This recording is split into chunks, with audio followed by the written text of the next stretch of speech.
Salut tout le monde, je m'appelle Eleanor. Savez-vous à quel point il faut du courage pour avouer ses sentiments à quelqu'un? Ce n'est pas mon cas, je veux dire, je ne suis pas si courageuse que ça. Voyez par vous-même. En toute honnêteté, je n'avais jamais pensé aux relations amoureuses avant. Ma mère me disait toujours que j'aurais plus de chances de parier sur mes capacités intellectuelles que sur mon apparence. Alors j'étais plutôt concentrée sur mes études. Je n'avais pas de talons et pas de maquillage. Mais soudain, il s'est passé quelque chose en moi. Je suis tombée amoureuse. Il y a un garçon dans mon école qui s'appelle Victor, et je crois que je l'aime vraiment bien. Je ne sais pas si c'est une chance ou non, mais nous n'avons aucune raison de nous parler. Je me souviens d'une fois où il a essayé de me demander quelque chose au sujet d'un de mes camarades de classe, qui était aussi l'un de mes amis. Mais j'avais tellement peur qu'il me surprenne en train de rougir, et que je révèle mes sentiments secrets pour lui, que je me suis enfuie en courant en disant que je n'étais pas sa secrétaire ni un bureau d'information et qu'il devait en prendre note pour l'avenir. Mais un simple déjeuner à la cantine de l'école a tout changé. Ma meilleure amie, Alice, m'a raconté une histoire incroyable à propos de la fois où elle s'était renseignée sur son petit ami Kevin pour savoir s'il la trompait. Elle avait créé un faux profil sur Facebook et avait commencé à discuter avec son petit ami, en prétendant qu'elle était une autre fille.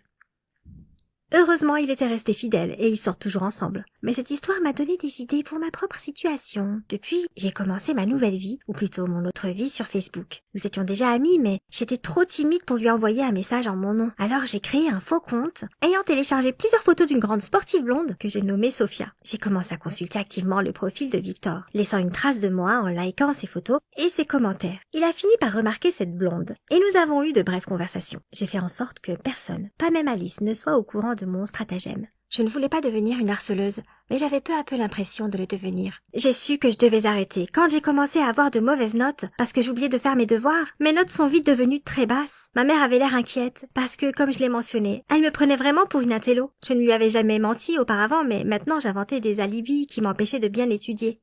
Je suppose que ces 2 mois d'obsession ont vraiment fait de moi une autre personne. Mais l'Angleterre m'a sauvée. J'avais appris que Victor allait passer les 6 prochains mois à améliorer son anglais à Londres. Je pensais que c'était enfin un signe de l'univers qu'il était temps de mettre fin à ma double vie. Afin de me soulager de toute cette pression et d'éviter une rechute, j'ai tout raconté à ma mère. J'ai été surprise quand elle a dit qu'elle se sentait coupable de mes actes.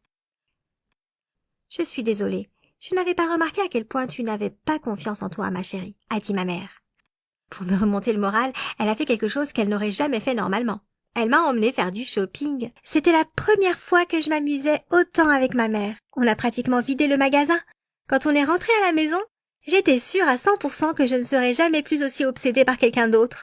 J'avais décidé que je devais non seulement supprimer ce faux compte immédiatement, mais que je devais aussi suivre Victor avec mon vrai profil. Et après avoir fait ça, je me suis sentie libre. Le trimestre suivant, à l'école, a été une période loin des yeux, loin du cœur.